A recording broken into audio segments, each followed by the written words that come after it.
Even though I'm open to exploring alternative ways of therapy, I am a skeptic at heart.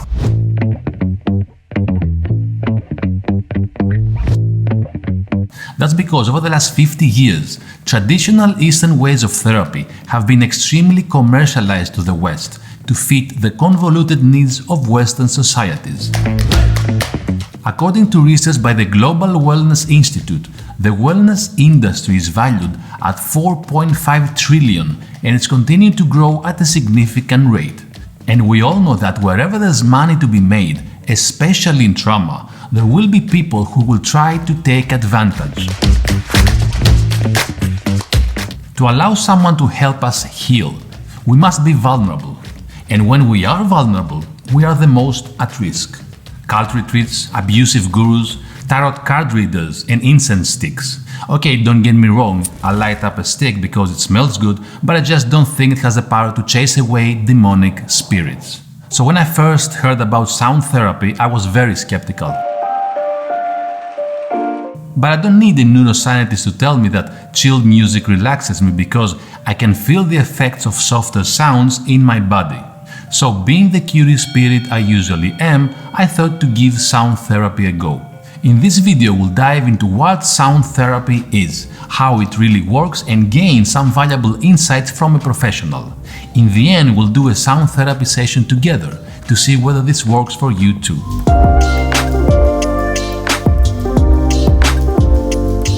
I met Lauren at the yoga studio I'm going and immediately I was hooked to her class. And I think that's mainly because of your personality. It was so calming and relaxing and it made me want to come more often. And then through your Instagram, I noticed that you were also doing sound healing and wanted to try it. So I booked a session, I joined you, and it was really fascinating for me. But before we move on, let's get the basics straight. What exactly is sound healing? First of all, thanks for having me.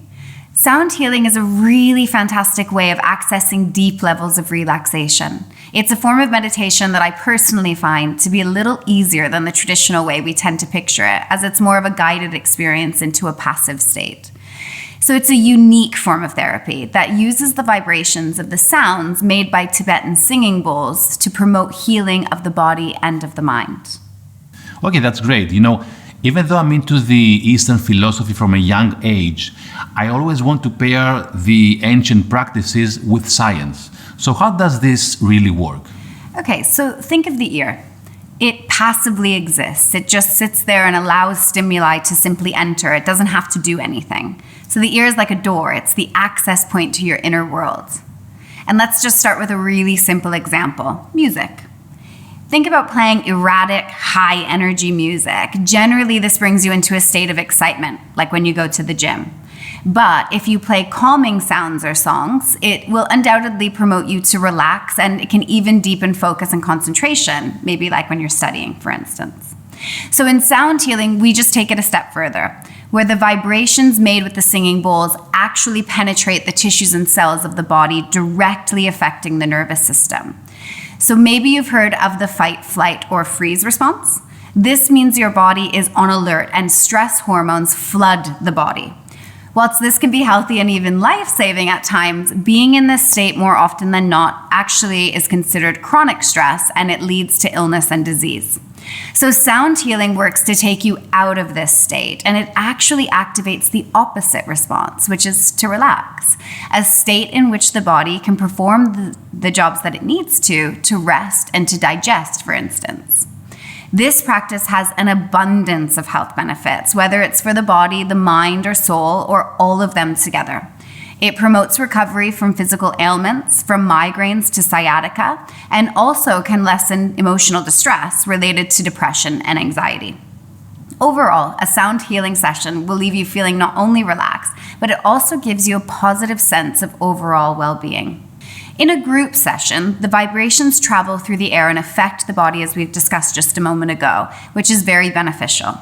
But what's really cool is when you have a one-on-one session or even a smaller group where the bowls can actually be placed on the body, where the vibrations then become more profound and have even been described by some of my clients as a massage for the organs, an internal massage.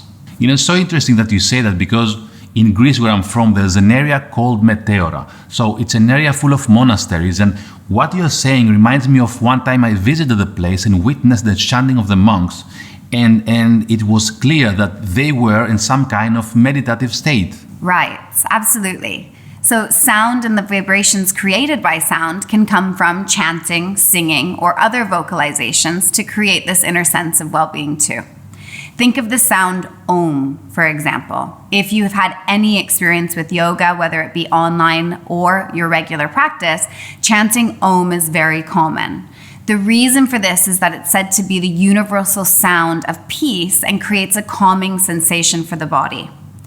The practice of Kirtan is where a group sings and chants different mantras, and this creates some really awesome positive effects through the sound of the voice.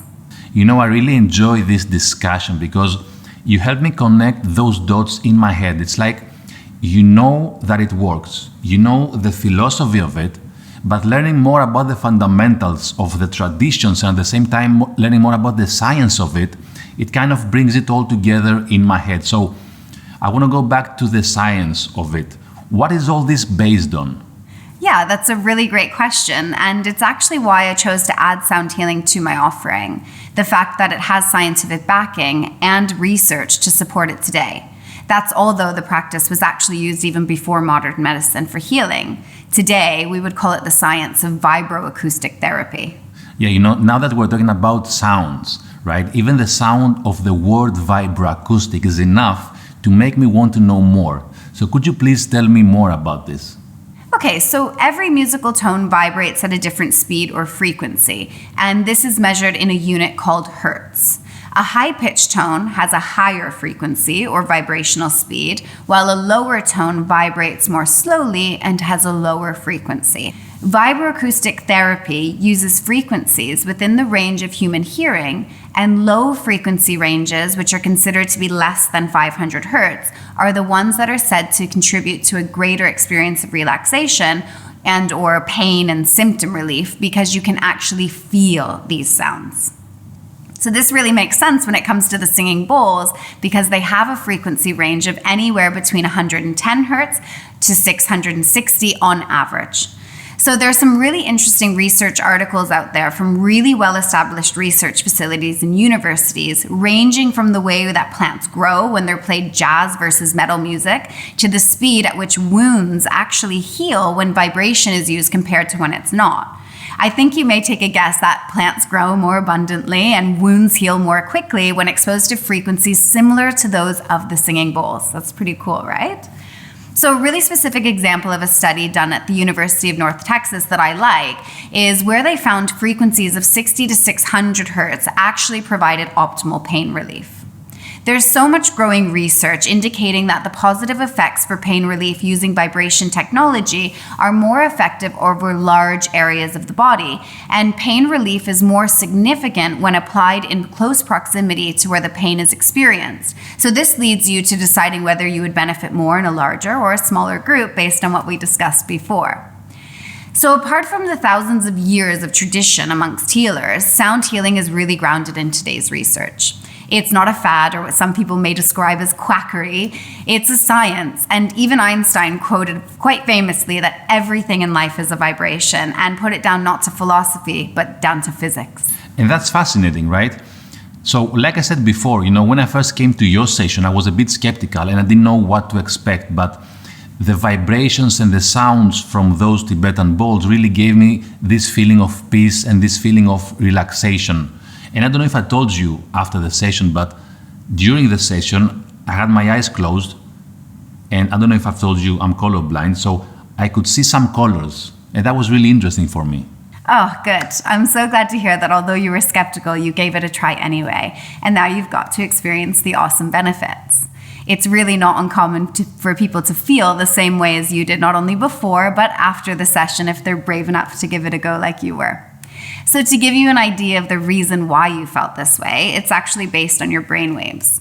Sound healing most likely took you from a beta state, which is one of deep thinking, or in this case, skepticism, into an alpha state where there was creativity and daydreaming, and maybe even to theta or delta, which are brainwaves which you only find in levels of deep sleep.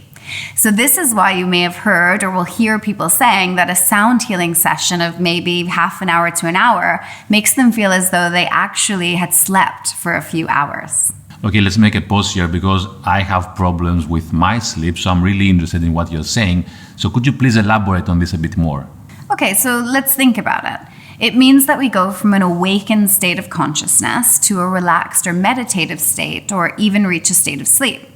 When we sleep, this is when our bodies recover. This is why we sleep. This is when our body heals.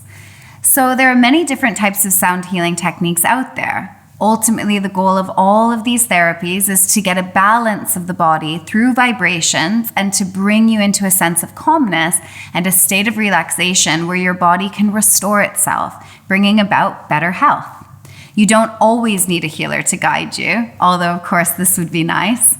But there are many ways that you can practice sound healing at home, for instance. You can chant, you can sing the word Om. It's a really simple way of doing this. Or if you want to just listen, turn on some nature sounds like the waves of the ocean or birds chirping or any sounds that you find really relaxing. You might notice that on playlists for working or studying, binaural beats have become really quite popular. Today we focused on the singing bowls, but there are other really cool instruments out there as well, like tuning forks, gongs, bells, guided voice meditation, and a lot more. In my sessions, I tend to do a combination of these and even add yin yoga sometimes before if it's interesting to my client. Now I want to ask you a question that some people that are watching this video might have. So is sound therapy ideal for everyone? Can everybody do it? Or someone might feel more anxious, for example?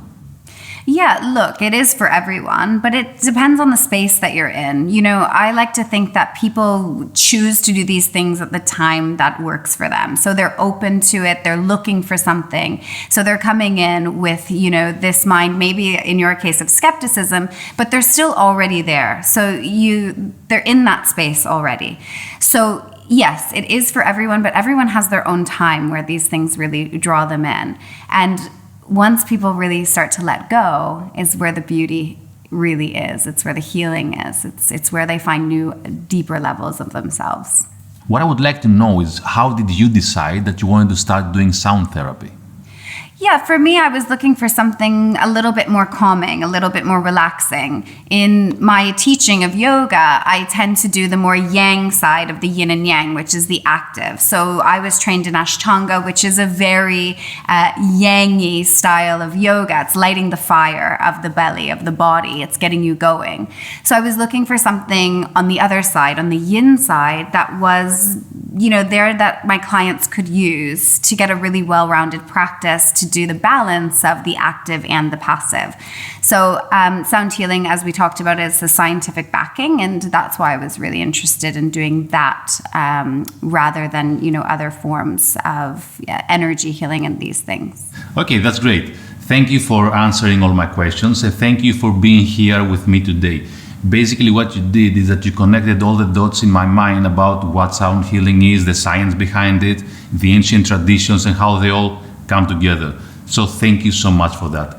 What I would like now is to get a taste of the real practice. So if what you're looking for is deep relaxation, we filmed a short video. So if you'd like to join us, click the link in the description below, or I'll put it somewhere up here, and follow us in the sound therapy session.